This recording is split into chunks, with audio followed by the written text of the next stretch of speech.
अभी कोलकाता के lady doctor का मामला पूरे देश में छाया हुआ है। इसी बीच एक हॉस्पिटल से ही जुड़ी हुई एक और लड़की के साथ रेप और कत्ल का मामला सामने आ गया। दरअसल उत्तराखंड के रुद्रपुर में एक मुस्लिम लड़की जो कि एक हॉस्पिटल में नर्स थी, उसके साथ भी गैंगरेप जैसी घिनौनी वारदात को अंजाम दिया गया और उसके बाद उसका कत्ल कर दिया गया।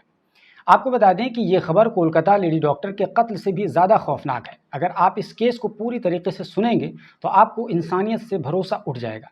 इस खबर के बाद मुस्लिम समुदाय में ज़बरदस्त आक्रोश का माहौल पैदा हो गया है। दरअसल पूरा वाकया कुछ यूँ है कि उत्तराखंड के ज़िला उधम सिंह नगर के रुद्रपुर इलाके में एक हॉस्पिटल है जिसका नाम है मोटेरा हॉस्पिटल। इसी हॉस्पिटल में एक लड़की नर्स के तौर पर काम करती थी, लेकिन बीते 30 जुलाई को उस लड़की का जब वो हॉस्पिटल से वापस अपने घर लौट रही थी, तभी उसका अपहरण कर लिया जाता है। दरअसल वो काम रुद्रपुर में करती थी, लेकिन वो रहने वाली थी उत्तर प्रदेश के ज़िला रामपुर के बिलासपुर इलाके में और उसके घर से रुद्रपुर की दूरी 20 किलोमीटर के आसपास थी। वो रोज़ाना अपने घर से हॉस्पिटल आया जाया करती थी। लेकिन जब 30 जुलाई को लड़की अपने घर नहीं पहुंची, तो उसकी एक 9 साल की बेटी थी, वो परेशान हो गई और उसने अपने खाला को बताया। जब खाला ने देखा कि मेरी बहन अब तक घर नहीं पहुंची, तो लड़की की बहन ने रुद्रपुर में जाकर अपनी बहन की गुमशुदगी की रिपोर्ट दर्ज कराई। अब पुलिस ने रिपोर्ट तो दर्ज कर ली, लेकिन पुलिस ने इस मामले में बहुत ज़्यादा दिलचस्पी नहीं दिखाई। तभी अपहरण के एक हफ्ते के बाद 8 अगस्त को, जिस दिन कोलकाता की घटना हुई थी, उसी दिन पुलिस को सूचना मिलती है कि वसुंधरा रोड पर झाड़ियों में एक लाश पड़ी हुई है। पुलिस ये सुनकर लड़की की बहन को थाने बुलाती है और कहती है कि एक लाश मिली है, आप थाने आ जाइए, आप शिनाख्त कर लीजिए, क्या पता आपकी बहन की लाश हो। ये सुनकर लड़की की बहन फ़ौरन थाने जाती है और पुलिस उनकी बहन को लेकर उस लाश वाली जगह पर ले जाती है। तो वहाँ क्या देखती है कि एक सड़ा गला मानव कंकाल पड़ा हुआ है। दरअसल लाश पर केमिकल डाला गया था, जिससे लाश पूरी तरह गल चुकी थी और लाश के पास लड़की के पर्स और कपड़ों के कुछ अंश भी मिले थे। तो इन तमाम चीज़ों से लड़की की बहन ने पहचान लिया और तस्दीक कर दी कि ये उसकी बहन की ही लाश है। उसके बाद लड़की के घर वाले पुलिस पर नाराज़ होते हैं और कहते हैं कि अगर आपने सही काम किया होता, गुमशुदगी को गंभीरता से लिया होता, तो शायद ये नौबत ना आती। आखिरकार पुलिस उन्हें डांट डपट कर थाने से भगा देती है और कहती है कि अब इसमें गंभीरता से जांच करेंगे।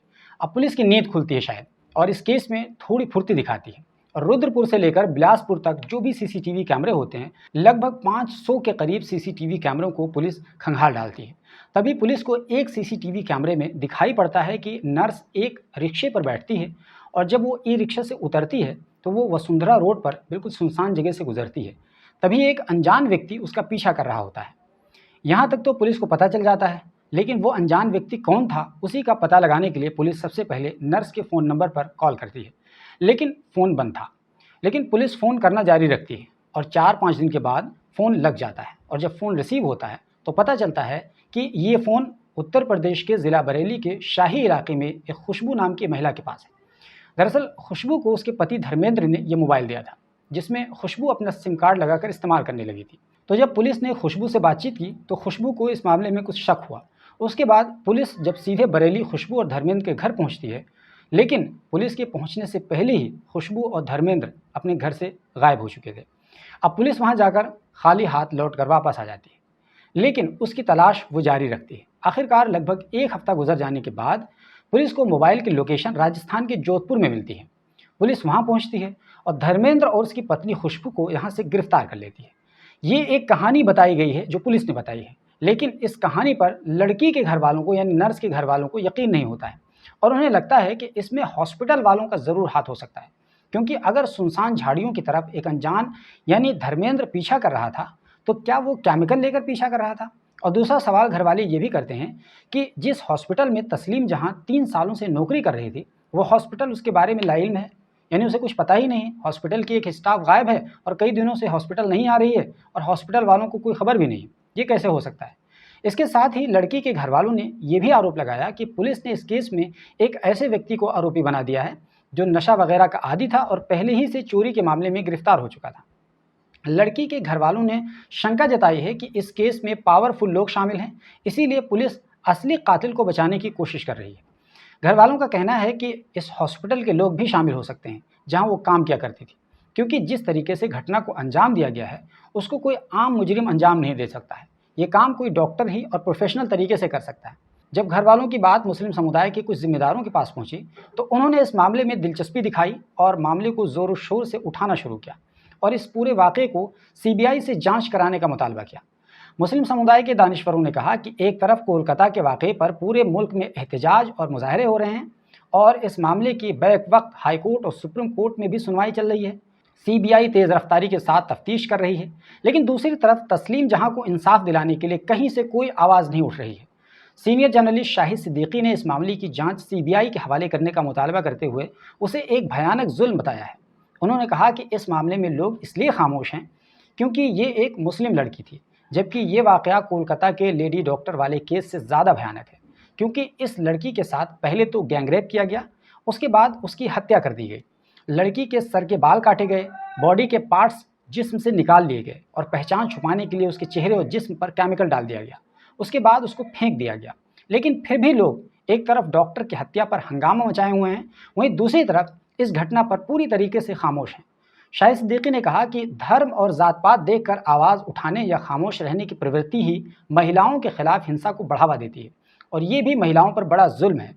और सबसे बड़ी शर्मनाक बात यह है कि उत्तराखंड पुलिस इस मामले को रफा दफा करने की कोशिश कर रही है।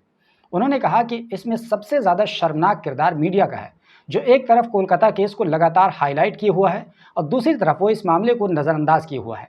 यही नहीं बल्कि महिला संगठन भी इस मामले में चुप्पी साधे हुए हैं। इसका मतलब ये है कि अगर किसी माइनॉरिटी की लड़की के साथ घटना होती है तो उस पर किसी का दिल नहीं दहलता, किसी को तकलीफ नहीं होती, लेकिन अगर एक खास धर्म और जात के साथ घटना होती है तो पूरा देश चीख उठता है और सभी को पीड़ा एक साथ जाग जाती है। ये एक शर्मनाक बात है और देश के मुंह पर जोरदार तमाचा से कम नहीं है। कांग्रेस लीडर मीम अफजल ने कहा कि इस लड़की के साथ जिस तरह की दरिंदगी की गई है, इस पर सभी को आवाज़ उठानी चाहिए और इस मामले में भेदभाव नहीं करनी चाहिए।